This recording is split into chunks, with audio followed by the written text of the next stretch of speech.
చెప్తుందో దాని ప్రకారం చేయటము అది ధర్మము, అది సరి చేయాల్సిందే. అది అందులో ఎవరు కూడా తప్పించుకోవడానికి వీలు లేదు.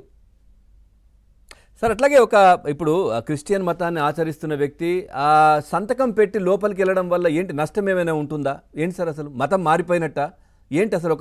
ఒక ఇతర మతానికి సంబంధించిన దేవుణ్ణి నమ్మకం ఉంది అని చెప్పడంలో తప్పేం లేదండి. సంతకం పెట్టడంలో ఏం తప్పేం లేదండి. అంటే మనమే డిగ్రేడ్ కూడా కాలేము. అంటే వారి యొక్క ఉద్దేశం ఏంటిదంటే, ఇంతకు ముందు కూడా నేను మన ఛానల్లో చెప్పాను, వారు క్రైస్తవత్వంలో లేరు ప్రస్తుతానికి, పీఠాధిపతి దగ్గర అక్కడ వారు హిందుత్వం పొందుకున్నారన్న విషయం ఒకసారి ఏబిఎన్ ఛానల్లో మాట్లాడి నాకు గుర్తు.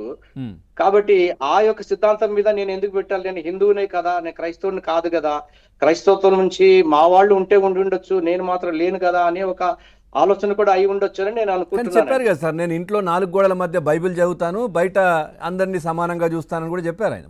మొన్నే చెప్పారు. అవును. సో అప్పుడు ఎలా పాటిస్తున్నట్టుగా? మేడం మాట్లాడండి, అడగండి. Bishop, I have a doubt, Bishop, if you don't mind. Yes, madam. అంటే just out of curiosity, ఇప్పుడు బైబిల్ చదివితే is it equalised that he is a Christian అండి? కాదండి. I just wanted to clarify that. అంతే ఇవాళ రోజున జగన్మోహన్ రెడ్డి ప్రజల్ని confusion లో పెడుతున్నాడు. హీఈస్ లిటిల్ గా మాట్లాడితే పవన్ గారు ఆయన క్రిస్టియన్లను మోసం చేస్తూ కూడా మోసం చేస్తున్నారు. నేను అదే చెప్తున్నాను. మీరు నా మతం మానవత్వం అని అంటే ఎవరైనా ఎవరి మతం, ఇప్పుడు నా మతం హిందూ మతం అండి, బిషప్ గారి మతం క్రిస్టియానిటీ అని చెప్తారు.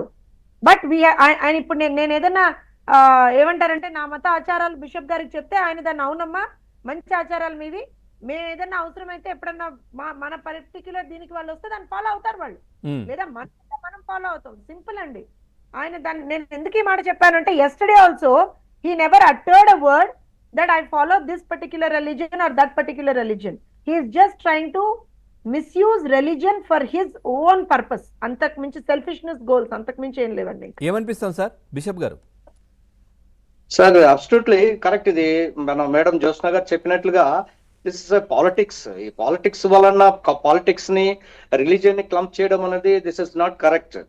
సో ఏదన్నా ఉంటే అక్కడ ఉన్నటువంటి రూల్స్ ప్రకారం సిద్ధాంత ప్రకారంగా వెళ్ళాలి, దర్శనం చేసుకోవాలి, అక్కడ మందిరానికి వెళ్ళాలి అనుకున్నప్పుడు you have to do it. What the rules and regulations అక్కడ ఉందో దాన్ని మనం పాటించాలి. అది ధర్మము. ఎవరిదైనా భారతదేశంలో ఉన్నామండి మనం, భారతదేశంలో ఇవన్నీ ఉంటది. అదే పాశ్చాత్య దేశాలంటే ఈ రూల్స్ అన్ని ఉండవు. కాబట్టి ఇక్కడ ఈ భారతదేశంలో ఉన్న చట్టాన్ని కానీ లేకపోతే ఇక్కడ ఉన్నటువంటి సిద్ధాంతాలను తప్పకుండా గౌరవించవలసిన బాధ్యత ప్రతి వారికి ఉందండి.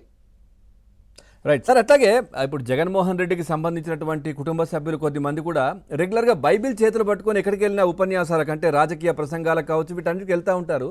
ఇది అంటే ఖచ్చితంగా అలా వెళ్ళాలా? అలా వెళ్తారా? ఏంటి అసలు చేతిలో పట్టుకుంటే